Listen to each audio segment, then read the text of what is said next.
What's up guys, everything good? Today I bring you the full episode 45 of Dragon Ball Hakai. This video is a compilation of the 3 parts. The first 2 are already on the channel, so if you want to skip straight to the 3rd unreleased part, just go to the timestamp that is showing on the screen right now. And for those who are asking where they can read all the chapters of Dragon Ball Hakai, I'm publishing them on the channel's Patreon since unfortunately the official website is having technical problems at the moment. The link is in the description and also in the pinned comments. Without further delay, let's go to the video.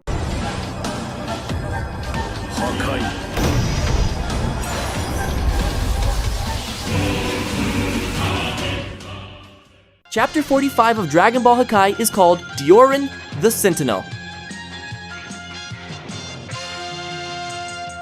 The chapter begins in the mythic forest in the celestial world. We see the small dragon that appeared in the last chapter landing on the arm of the celestial guardian Yamoshi, the first Super Saiyan god. Yamoshi, showing the little dragon to Gohan, introduces him, saying this is Hikari and he's going to be Gohan's first training partner. When Gohan hears that, he's really surprised, and not in a good way. Gohan, sounding a bit disappointed, questions whether this little hatchling is going to be his training partner. He asks how such a fragile looking creature is going to help him get stronger. Yamoshi explains to Gohan that the first step of his training is to catch and restrain Hikari. If he can manage that, they'll move on to the next stage. Gohan asks Yamoshi if this is some kind of joke, complaining that Hikari is just a fragile little baby. Yamoshi smiles when Gohan says that and asks if Gohan really thinks so. Yamoshi lets Hikari go from his arm, and the small dragon slowly flies toward Gohan. Hikari even seems a bit lazy, flying very slowly, eyes closed, his body kind of drooping, almost as if he's about to fall asleep. When Hikari reaches Gohan, Yamoshi invites him to give catching Hikari a try. Hikari even teases Gohan by sticking his tongue out at him. Even a bit unmotivated, Gohan reaches his arm out to try and grab him, but Hikari slips out of Gohan's hand. Then, Gohan tries to catch him again, this time faster, but still, Hikari dodges. Gohan tries again, and Hikari evades once more, and then Gohan tries one more time, this time irritated, but Hikari pulls another slick dodge and Gohan ends up on the ground. Gohan gets a bit pissed at Hikari and tells him to stop fooling around and just let himself be caught before he ends up getting hurt. Hikari does not like being called a fool by Gohan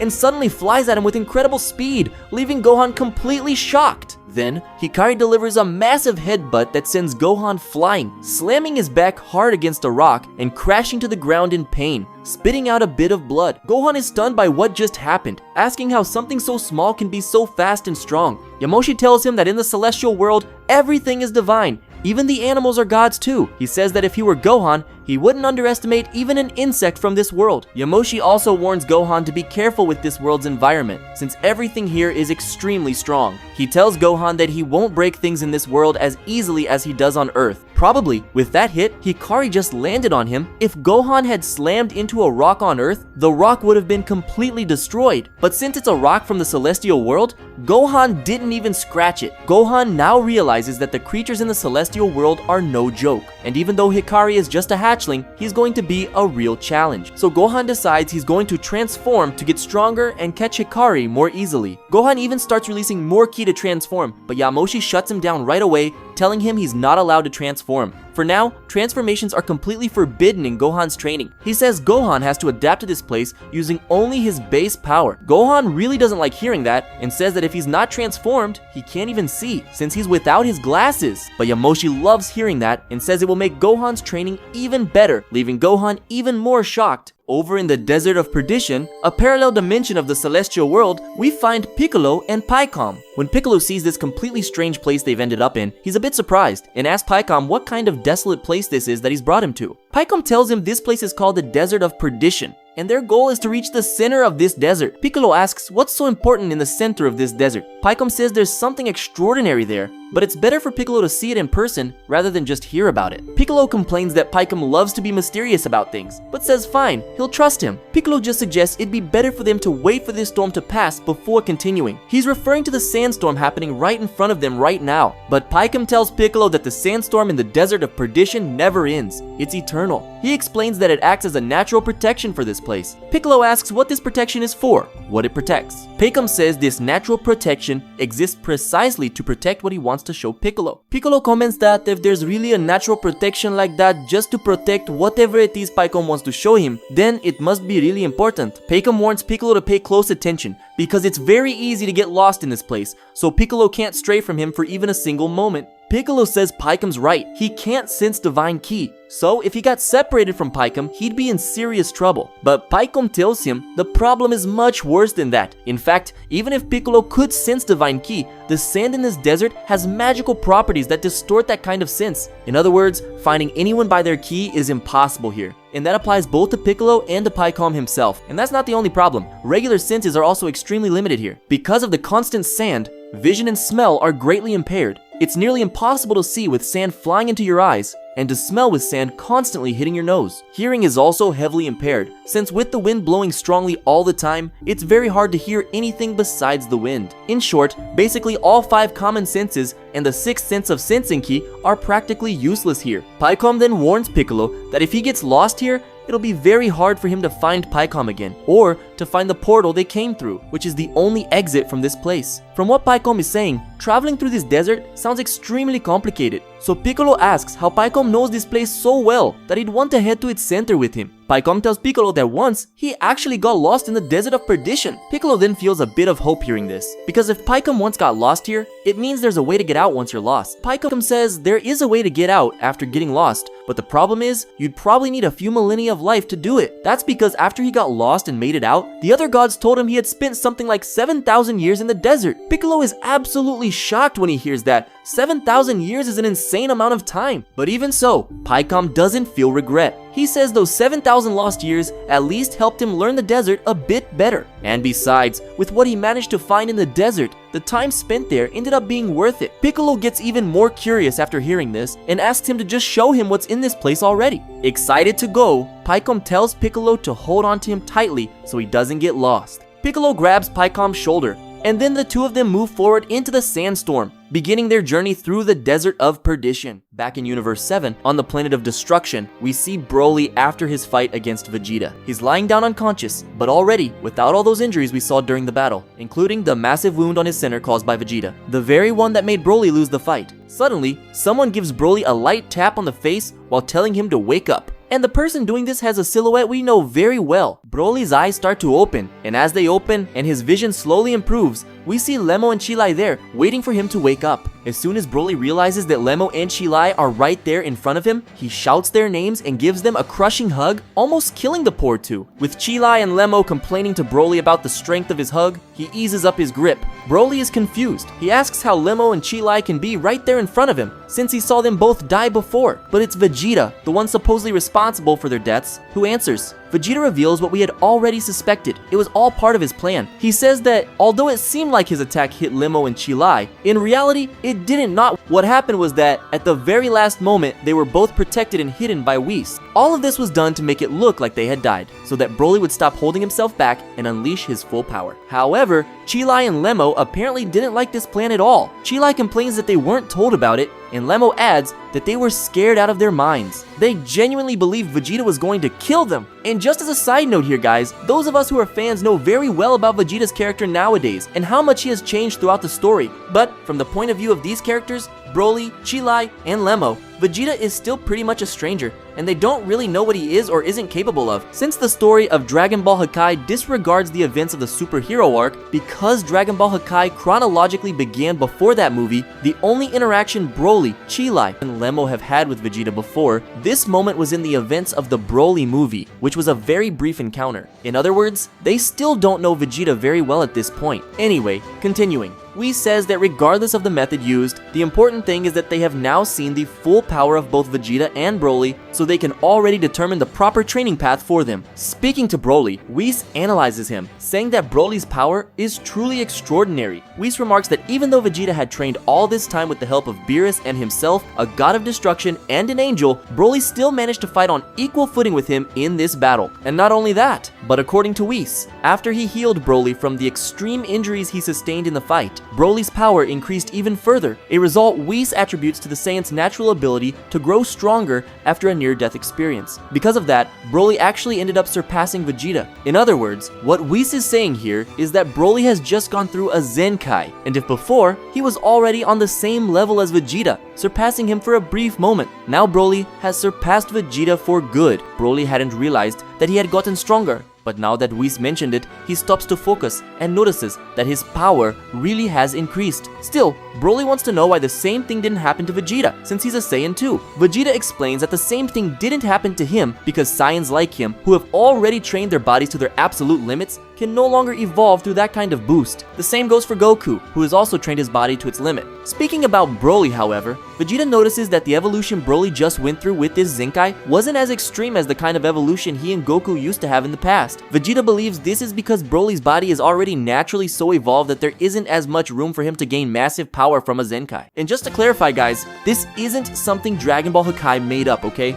This is already an established concept in Dragon Ball Super, since back in the Zamasu arc, it was made clear that Saiyans who have already evolved to a certain limit, like Goku and Vegeta, can no longer grow stronger with Zenkai. This was kind of DBS's answer to those fan theories, saying that Goku and Vegeta could evolve infinitely through Zenkai by just injuring each other and having someone heal them afterward, allowing them to defeat any villain easily. This idea that Goku and Vegeta have reached their physical limits was reinforced more recently in the superhero arc when Vegeta says that he and Goku already have bodies trained to the limit, and what they need now to get stronger is to better control their ki. It's not stated explicitly in Dragon Ball, but from everything we've seen so far, power level is the same as ki quantity. So, the more ki a character has, the more powerful they are. But another important factor is how well a character controls their ki. Because in the case of two characters whose ki amounts aren't that far apart, the one who controls their ki better has the advantage. Speaking specifically about increasing ki, it seems to me that it can be done in two ways, either by strengthening the body through physical training or by strengthening the mind through mental training, motivation, and similar methods. In the case of Goku and Vegeta, they seem to have already reached the limit of their body's evolution. In other words, they can no longer increase their ki and become stronger through physical training like they used to, such as training under increased gravity, etc. The most they can do now with physical training is maintain their current physical strength. If they want to gain more power, they have to do it through controlling their own power and other types of training and transformations that strengthen their ki. That's what the series seems to imply nowadays. And to me, it seems like Zenkai is strictly tied to the physical power of the Saiyans. In other words, their body, because Zenkai is exactly about their body getting stronger so it can better withstand some extreme injury they've suffered. And with the body getting stronger, they also increase their ki level and gain more overall power. That's how I believe Zenkai makes a Saiyan stronger. But once the body can't evolve anymore because it has reached its limit, there's no way to gain power from Zenkai anymore. That's what happens with Goku and Vegeta nowadays. So it seems like the more evolved a Saiyan's body is, the less they can evolve through Zenkai, until they eventually hit a ceiling. That's what Dragon Ball Super has led us to understand. And what Dragon Ball Hakai is establishing here is that since Broly is already extremely powerful and has a very strong body, there's not much room for him to evolve through Zenkai. And let's be honest, it would be extremely broken if Broly could suddenly multiply his power dozens of times, like Goku and Vegeta used to do in the past. In short, Whis tells Broly that there won't be any shortcuts for him to get stronger. He'll have to train to control that monstrous power of his, and that is it. But Broly is motivated enough for that. He says that even though it was all fake, the truth is, he wasn't able to protect Lemmo and Chilai from Vegeta, and he never wants something like that to happen again. Broly says with determination that he's going to give his all in this training. Whis tells him that he's very glad to hear that. After giving his analysis about Broly, it's Whis' turn to talk about Vegeta. Whis says that, in Vegeta's case, he'll be able to give one opinion or another, but the one responsible for training the Prince of the Saiyans won't be him, it will be Beerus. This surprises Vegeta. He wasn't expecting Beerus himself to take on the role of his master. I mean, Beerus has kind of done that before, but not in an official way. Beerus confirms that he'll be Vegeta's master this time. He says that as competent as Whis is as a teacher and as much knowledge as he has, no one knows better how to use the power of destruction than a god of destruction, since they deal with that power all the time. Beerus gives a somewhat malicious smile, as if not many good things are going through his head, and then he warns Vegeta that he'd better be prepared to almost die every day, and if he can't adapt, he'll end up dying for real. In other words, Beerus is not going to go easy on him. But Vegeta doesn't seem to care about that and says it'll be a pleasure. Beerus says that this time, the enemies are truly very powerful, and even he has to acknowledge that. He then says there's no other way. If Vegeta wants to fight on equal footing with them, he'll have to become a god of destruction. When Vegeta hears this, he's surprised at first, but then he likes the idea, and, referring to Goku in his mind, he tells him to get ready, because he's going to be the best god of destruction. Back on planet Vegeta in the past, Goku is starting to adapt to his new life, but it seems this adaptation wasn't very easy at all. In order for Goku to make a living, Gine and Bardock put him to work at the restaurant as a waiter. But Goku didn't really do well in this job since, as we can see here, he was taking bites out of the customer's food, and that was becoming a real problem for Gine. But later, Gine found a job that fit Goku perfectly, and that job was hunting. We see Goku chasing after some creature that looks like a kind of swine, except it's absolutely huge. Of course, for Goku, this beast is nothing. He leaps over the animal and then simulates a punching motion in its direction. But the simple pressure of Goku's punch through the air is already enough to knock this animal out when it hits, and so this massive beast simply collapses before the god of destruction Goku, who is disguised as the low-class Saiyan called Turles. And Goku stops this beast, probably weighing several tons, with just one finger, without any effort at all. After finishing the hunt, Goku is pleased that it's one more to his tally, and then he carries that monster under his arm, taking it back to the village and stacking it onto a pile of other animals of the same species. When Gine sees Goku arrive with yet another one of those animals, she's very impressed. From what she says, the name of this animal is Gambaris, and they're very hard to hunt because they're so strong. Getting one Gambaris is already difficult, let alone catching 3 in a single day like Goku just did. Goku explains this by saying that he has a lot of experience hunting, and that's why he managed to catch so many Gambarises even though he's weak.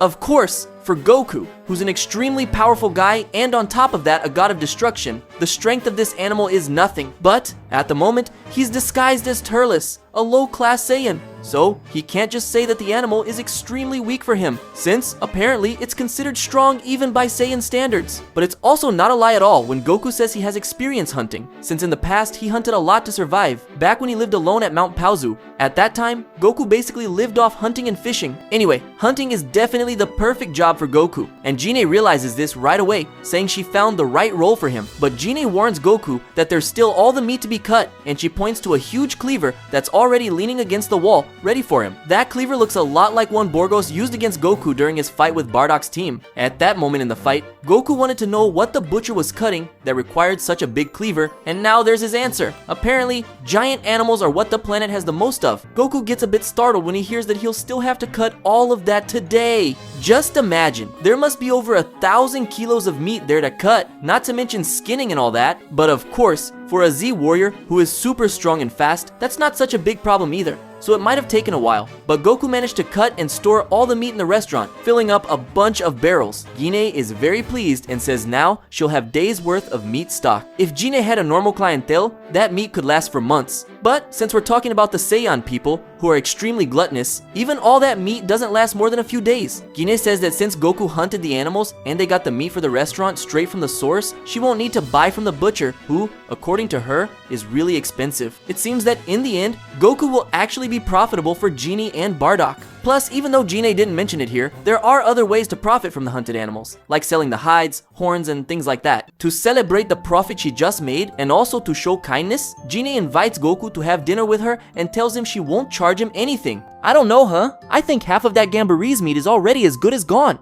But anyway, of course Goku accepts, since there's no way he'd ever refuse free food. While he's having dinner with Gine, Goku notices the incubator sitting over in the corner, with his past self inside. Seeing that Goku is looking at her son, Gine introduces her son to him, saying that his name is Kakarot. She comments that he looks a lot like him and Bardock. Goku agrees, a little embarrassed, and in his head, he can only think how crazy weird it is to look at himself as a baby. Just imagine, looking at yourself is already weird enough, let alone as a baby. Gine starts talking more about her family. She says that she and Bardock have another son, and then she points to a photograph nearby. It's a photo of her, Bardock, and Raditz. Gine looks very happy and cheerful in the picture, while Raditz and Bardock, not so much. She introduces her other son to Goku, saying his name, but Goku still remembers Raditz very well, even though the memory isn't that great. He also finds it strange to see Raditz as a child. Looking closer at the photo, Goku comments to Gine that Raditz and Bardock don't look very happy in that picture. Gine laughs at that and says their relationship is a bit complicated. She explains that Raditz doesn't talk much about his feelings, but it's clear that he really wants Bardock's approval. The problem is that Bardock doesn't pay much attention to him. She says it's kinda sad to see that, but she doesn't really blame Bardock much, since that's just the way Saiyan parents normally are. She says it's very common for Bardock to get missions off planet and spend a long time away, like months or even years, so it's kinda hard for him to be a present father. And now that lack of communication between them is only going to get worse, since Raditz also became a soldier and has already started leaving the planet, so it's going to be even harder for them to build stronger bonds. When Goku hears this, he remembers Grandpa Gohan, who was the father figure he had. He compares the two relationships, and how his upbringing was very different from Raditz's, since Grandpa Gohan was very affectionate and present while he was alive. But even though she's understanding about Bardock's absence, Gine admits that she feels a little sad seeing their relationship, and says she wishes they were a bit closer. But then, Bardock shows up, and he tells Gine to cut the sentimental talk. Bardock also says that even though Turles is his brother, he still doesn't trust him enough to talk about family matters with him. That makes sense, right? Because even though Bardock thinks Goku is his brother, the truth is he barely knows Goku yet. Plus, relative or not, the rule is that Saiyans aren't very trustworthy. Even though Bardock already showed up kind of scolding her, Gine is happy to see him and tells him to sit down, letting him know she already prepared his plate. The three of them then start talking, with Goku and Gine being very friendly and Bardock looking a bit grumpy. Gine says Goku was amazing today. She says he hunted 3 Gambarizes and now they have a stock of meat for several days. When Bardock hears this, he's a little surprised, but instead of praising Goku, he decides to complain, warning Goku that he can't forget to take time to train for the summer tournament, since if he displeases King Vegeta, the two of them are going to have serious problems. But Goku tells Bardock to relax, because he's preparing well for the tournament. In reality, Goku doesn't even need to prepare for anything. He just needs to pretend he trained a little. Gine suggests they put that aside for now, and then she asks how Bardock's day went. Bardock says that today, at work, he and his team caught a group of bandits who were stealing cargo on the roads, and they killed all the bandits. But Gine doesn't want to talk about that kind of thing. She wants to talk about good things. And then Goku remembers something funny that happened while he was hunting the Gambarizes and decides to tell Gine and Bardock. Whatever it was that happened, it gets a good laugh out of Goku and Gine, but Bardock doesn't think it's very funny. He looks a bit awkward at the table, watching the two goofballs laughing there. And that was the first of many dinners Goku would have with his parents. Now the story jumps to days later, over at the mythic forest in the celestial world. The baby dragon, Hikari, lands calmly on a tree. Gohan approaches, trying to catch him off guard, but Hikari had already noticed him and escapes, leaving Gohan hanging. Gohan gets pissed and chases after Hikari, and the two start circling around a cliff that's kind of thin but very long. Gohan keeps trying to grab Hikari, but he just can't catch him at all. And then they reach the top of the cliff, where there's a strange guy standing with his back turned. And Hikari lands right on that guy's shoulder. When Hikari lands on this strange guy's shoulder, he teases Gohan by sticking out his tongue. Gohan approaches politely and asks the strange guy who he is. But the guy, without a shred of politeness, simply turns to Gohan, calling him an imposter, and saying that he, the Sentinel Dioran, is going to kill Gohan. And of course, Gohan doesn't understand a thing. And that's how chapter 45 ends, with this monkey-looking guy called Sentinel Dioran saying he's going to send our dear Gohan straight to the afterlife. Whoever this character is, it seems he's going to be important to the story, since this chapter is named after him. Leave a comment saying who you think this character called Sentinel Dioran is, and what could happen between him and Gohan. And also comment what you think about Goku's time living with his parents on planet Vegeta. Hit the like button on the video to help its reach. Subscribe to the channel if you haven't already so you don't miss the next Dragon Ball Hakai videos. And share this video with someone you think might like it, so more people can discover this story and keep it alive. And if you can, consider supporting us on Patreon. It's no exaggeration to say, Dragon Ball Hakai is only continuing because of those true heroes who support this work. By supporting our Patreon, you help with the production of this story and also get exclusive benefits from our channel, like early access to the manga and Dragon Ball Hakai videos. The Patreon link is in the pinned comment and in the video description. Click the link to take a look and see if you're interested. Alright, that's it guys. See ya!